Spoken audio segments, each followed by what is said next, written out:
who can accept others. I'm not talking about Iran or talking about Saudi, no. I'm talking about civil country who can give all the people their rights. We can to treat equally. We can go and negotiate with our community to raise our voice.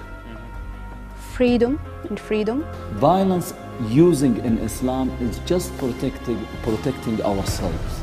And this is one of the things that all the nations in the world, they are using. I think Shahada is not to blow yourself or to kill yourself. Shahada is to stay and to fight for your rights. Islam is supporting you to do that, okay, to use your violence if anybody attack you. But there is also Islam looking for something, we call it now the regime. Islam, you cannot use your violence while you have a regime. We have to understand what the civil countries means deeply. They are looking through their frame. They made it Al-Qaeda, Salafis, Ikhwan. They are looking about all of that. This is the Islam. Islam is not that one. They could understand it from a lot of views, but at the end, we think that Islam, it is a practical modernization and civilization movement. It's not being like Iran or being like Saudi Arabia, that's what I think. Islam can change or can be very flexible way. We can contribute in teaching, we can contribute in every single details. Even if I want to disagree with a judge, I can raise my voice. So this is our right. Actually, during these days, we don't have our rights. We don't have. Yeah, we don't have the rights of a cat. Yeah, of course. We don't have. You are a veiled woman, and you're supposed to be oppressed. What are you doing here? Contribute.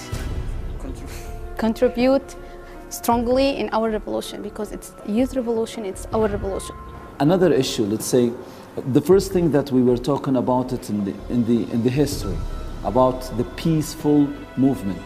It was in Islam. I will give you an example. The Prophet Muhammad, in that time when he started building the civil, let's say the civil country or the civil society,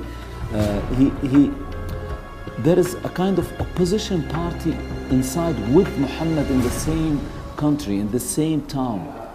And he didn't put them away or he used a violence or kill them. He was living with them and very normally. Islam is a part of our lives. We have to apply it as it is in the past. Jihad is more, what we're doing here is a kind of jihad.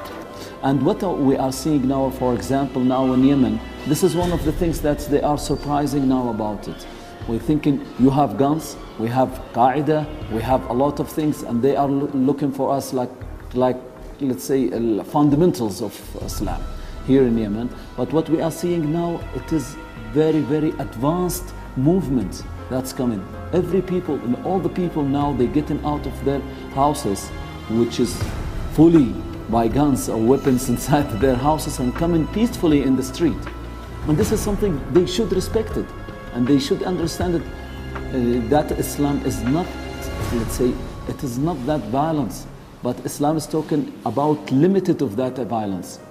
We have to fight for our rights. Maybe for that, we have to fight the silent people in the street. We have to fight even with ourselves to convince ourselves that we are doing the right things for us. We want a freedom, frankly. We want a regime that's building on the simple requirements of the people, demands. You see the people they are struggling day and day with the corruption inside the country. We would like of a regime who understand exactly how to build a nationality for us, because we don't have. Now we're asking for the good future for us and for our children. We want a regime to give us a little bit respect. We would like just a simple regime like the West. Freedom, we would like it. Then ask us about Islam. If they are really scared of Islam, okay? make Islam a very normal situation, then make a judgment on Islam. I will make a little bit reply to the US embassy here.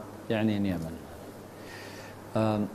We want a regime exactly like the United States of America. Can you do it for us? Okay.